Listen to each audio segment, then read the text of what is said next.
امریکہ اور اسرائیل کا جنگی جنون انتہا پر پہنچ گیا۔ ایران کے تیل برآمدات کے لیے انتہائی اہم جزیرے خارق پر حملہ کر دیا۔ وحشیانہ بمباری سے آگ بھڑک اٹھی۔ میری ٹائم بیس، ہیلی کاپٹر کنٹرول ٹاور اور دفاعی اہداف کو نشانہ بنایا گیا۔ ڈونلڈ ٹرمپ نے ویڈیو خود سوشل میڈیا پر جاری کر دی، ایک بار پھر ہتھیار ڈالنے کی وارننگ دی۔ ایرانی میڈیا کی کچھ تنصیبات کو نشانہ بنانے کی تصدیق۔ ایران کے آرمی چیف نے سخت رد عمل دیا، کہا ایران کی تیل تنصیبات کو نشانہ بنایا گیا تو پورے خطے کے تیل ذخائر نہیں بچیں گے۔ ہولناک دھماکے، خوفناک آگ، بارود کے ڈھیر پر انگاروں کا کھیل، طاقت کے نشے میں مست امریکہ جنگی جنون میں پاگل ہو گیا۔ خلیج میں ایران کے اہم تیل برآمدی مرکز خارق جزیرے پر حملہ کر دیا۔ آسمان تک بلند ہوتے شعلے اور تباہی کی تصویریں۔ ڈونلڈ ٹرمپ نے حملے کی ویڈیو خود سوشل میڈیا پر جاری کی۔ ہتھیار ڈال دو، جو کچھ بچا سکتے ہو بچا لو۔ امریکی صدر ایران کو دھمکیاں دیتے رہے۔ امریکی سینٹ کام کا دعویٰ ہے کہ خارق جزیرے پر ایرانی فوج کی 90 تنصیبات تباہ کر دی۔ بارودی سرنگوں کے گودام، میزائل بنکرز اور دفاعی مراکز کو نشانہ بنایا، مگر امریکی ہدف تیل کی تنصیبات نہیں تھیں۔ جبکہ ایرانی میڈیا کا کہنا ہے کہ ایران کی میری ٹائم بیس، ہیلی کاپٹر کنٹرول ٹاور اور کئی دفاعی تنصیبات کو براہ راست نشانہ بنایا گیا۔ امریکی حملے کے بعد ایرانی آرمی چیف نے بھی سخت رد عمل دیتے ہوئے واضح کر دیا کہ ایران کی تیل تنصیبات کو نشانہ بنایا تو پھر پورے خطے کے تیل ذخائر بھی نہیں بچیں گے۔ ایرانی جزیروں پر حملے کے بعد امریکی ٹھکانوں کو جائز اہداف کو نشانہ بنانا سمجھتے ہیں۔ ایرانی پاس زنانہ انقلاب نے واضح کر دیا، بیان میں کہا امریکہ نے خارق پر حملہ کیا، اپنی قومی خود مختاری اور سرزمین کا دفاع قانونی حق سمجھتے ہیں۔ یوئے کے کچھ شہروں میں امریکی فوج کے ٹھکانوں کو نشانہ بنانا قانونی حق ہے۔ ان شپنگ پورٹس، ڈاکس کو نشانہ بنانے کا حق رکھتے ہیں جہاں امریکی میزائل موجود ہیں۔ خلیجی میڈیا کے مطابق ایرانی پاس زنانہ انقلاب نے متحدہ عرب امارات کو آگاہ کر دیا۔ ایران کا بھرپور جوابی وار، اسرائیل پر میزائلز اور ڈرونز کی برسات۔ تل ابیب اور یروشلم دھماکوں سے گونج اٹھے۔ ایران کے متحدہ عرب امارات اور عراقی کردستان میں امریکی بیسز پر بھی حملے۔ متحدہ عرب امارات کی الفجیرہ بندرگاہ پر ڈرون حملے سے آگ بھڑک اٹھی۔ بغداد میں امریکی سفارت خانے کو نشانہ بنایا، ہیلی پیڈ پر آگ لگ گئی۔ سعودی عرب کے سلطان ایئر بیس پر ڈرون حملے میں امریکہ کے 5 ری فیولنگ طیاروں کو نقصان پہنچا۔ امریکہ اور اسرائیل کی جارحیت کا منہ توڑ جواب۔ ایران کی اسرائیل پر میزائلوں اور ڈرون سے یلغار۔ یروشلم، تل ابیب اور ایلات میں دھماکے، کئی جگہ آگ کے شعلے بھڑک اٹھے، عمارتوں کو شدید نقصان پہنچا۔ ایران نے امریکی تنصیبات کو بھی نشانے پر رکھ لیا۔ متحدہ عرب امارات اور عراقی کردستان میں امریکی بیسز پر حملے۔ UAE کی الفجیرہ بندرگاہ پر ڈرون حملے کے بعد آگ بھڑک اٹھی۔ اماراتی وزارت دفاع کا ایران کے 9 بیلسٹک میزائل اور 33 ڈرونز تباہ کرنے کا دعویٰ۔ ایران نے بغداد میں امریکی سفارت خانے کو نشانہ بنایا، ہیلی پیڈ پر آگ بھڑک اٹھی۔ سعودی عرب کے سلطان ایئر بیس پر بھی ڈرون داغا، امریکہ کے 5 ری فیولنگ طیاروں کو نقصان پہنچا۔ سعودی وزارت دفاع نے بڑا ڈرون حملہ ناکام بنانے کا دعویٰ کر دیا۔ حماس نے ایران کو ہمسایہ ممالک پر حملہ نہ کرنے کا مشورہ دے دیا، کہا امریکہ اور اسرائیل کے حملوں کا جواب دینا ایران کا حق ہے۔ تہران سے کہتے ہیں ہمسایہ عرب ملکوں کو نشانہ نہ بنائے، خطے کے تمام ممالک امریکی جارحیت ختم کرانے کے لیے کوشش کریں۔ ایران کے خلاف کارروائی کو اپنی فتح قرار دیں، جنگ ختم کریں اور وہاں سے نکل جائیں۔ قریبی مشیر نے صدر ٹرمپ کو مشورہ دے دیا۔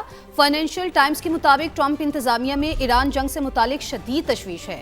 امریکی حکام کو ڈر ہے جنگ طویل ہوئی تو بہت مہنگی ثابت ہو سکتی ہے۔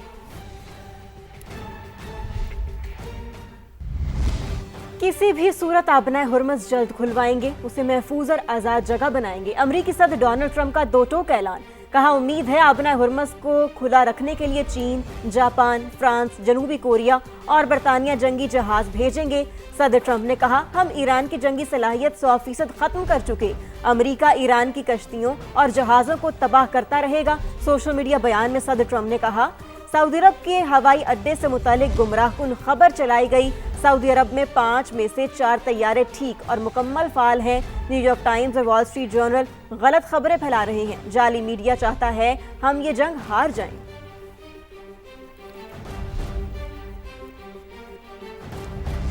ایران کا چینی کرنسی میں خریدے گئے تیل کے ٹینکرز کو راستہ دینے پر غور۔ CNN کے مطابق محدود تعداد میں آئل ٹینکرز کو آبنائے ہرمز سے گزرنے کی اجازت مل سکتی ہے۔ آبنائے ہرمز کی بندش سے عالمی سطح پر تیل اور گیس کی شدید قلت ہے۔